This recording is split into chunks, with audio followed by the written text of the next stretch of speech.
There's a reason some people listen when you explain things calmly, while others won't change until something deep inside them finally stirs. Some follow rules without question. Others resist everything they are told.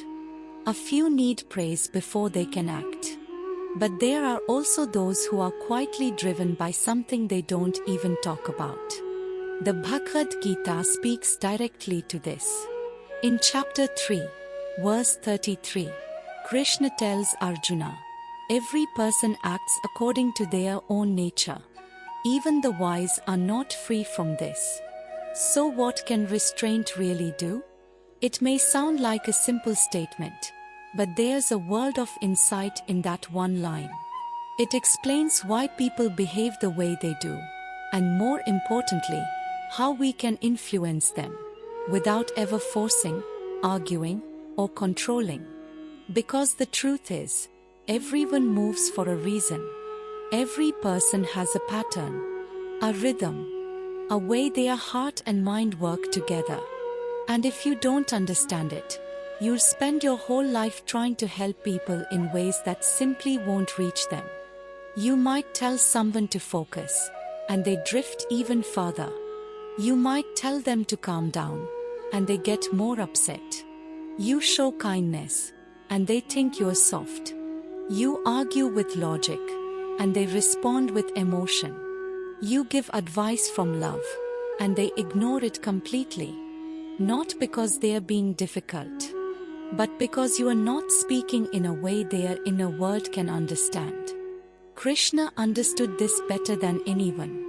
Not just because he was divine, but because he spent his life dealing with all kinds of people, from noble kings and brave warriors, to jealous cousins and angry queens. And somehow, no matter who he was dealing with, he always knew what to say and what not to say.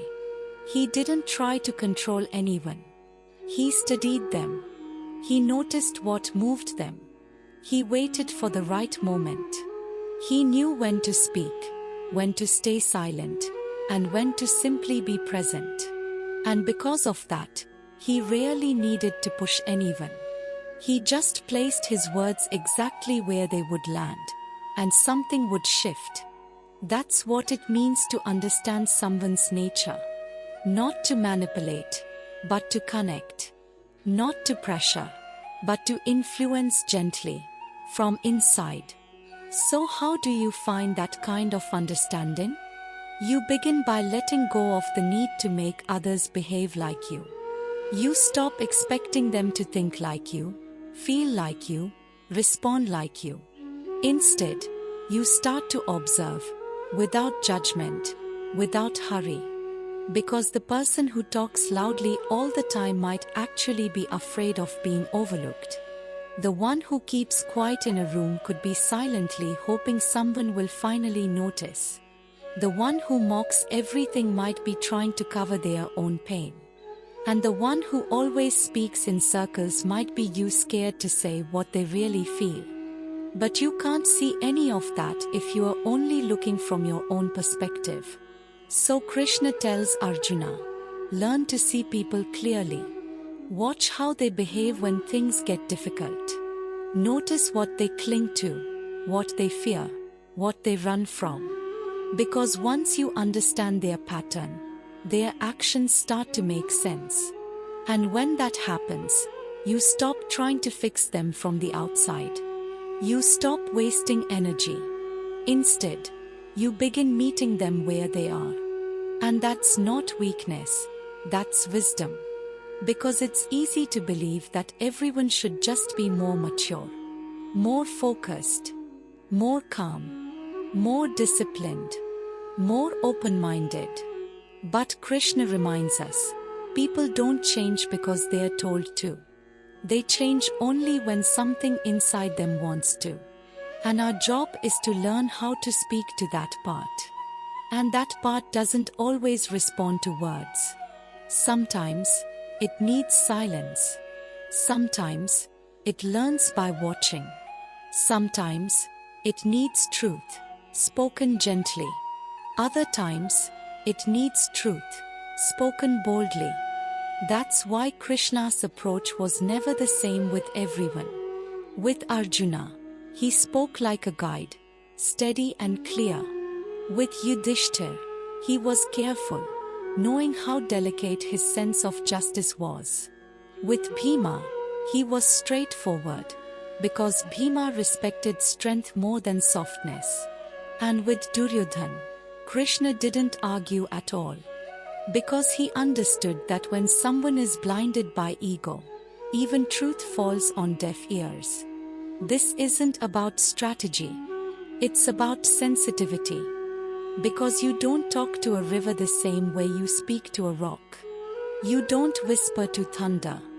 And you don't yell at a seed and expect it to bloom. You learn the shape of each soul. And then, you respond with care. And the beauty is, once you begin doing that, your energy starts to shift. You don't feel as frustrated. You don't keep wondering, why won't they listen? You stop trying to control every outcome. Because now, instead of reacting, you are observing. Instead of arguing, you are understanding. And instead of judging, you are adjusting. This doesn't mean you accept bad behavior or stay silent when something matters. Krishna didn't do that either. He stood firm when he had to. He walked away when needed. But he never wasted his effort trying to move someone in a way they could not be moved. He placed his effort where it could grow. That's what we can do, Jew. Instead of raising your voice, raise your awareness. Instead of pushing someone harder, pause and understand what they truly need. Because when you know someone's nature deeply, not just from what they show, you stop trying to fight it and start learning how to reach it. And when your words are matched to someone's rhythm, they don't just hear you, they feel seen. So what does this look like in daily life? It means you don't speak to your child just the way you were spoken to growing up. You notice how they respond to love, and speak that way. It means you don't lead your team with one rule for all. You notice who needs space, who needs structure, who simply needs a quiet, well done.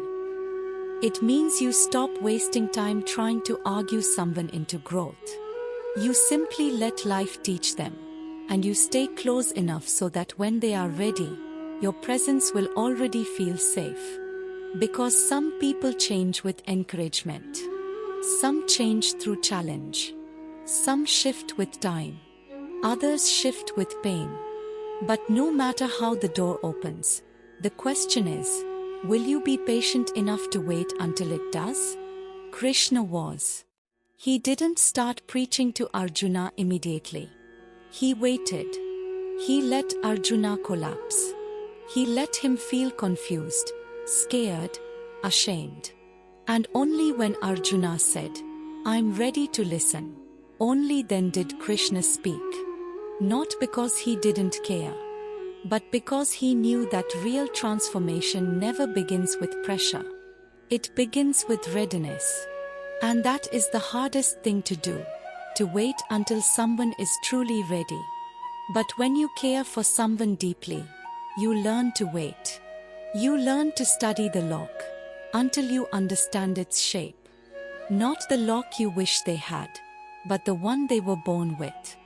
Because every soul has a pattern. Every heart has its own rhythm. And if you observe long enough and speak gently enough, you might be the one to open it. Not by force, not by perfection, just by being someone who truly sees. That's what Krishna gave Arjuna. Not a lecture, not pressure, just a mirror. A mirror so honest that Arjuna couldn't look away. A mirror that said, "I see you. I see what you are carrying. And I know how to help you return to yourself." So if you want to lead someone, don't overpower them. Understand them.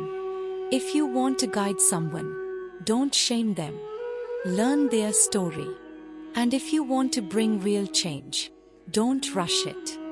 Just be patient enough to speak in the language their heart can hear. Because when that part of them finally wakes up, the rest will follow.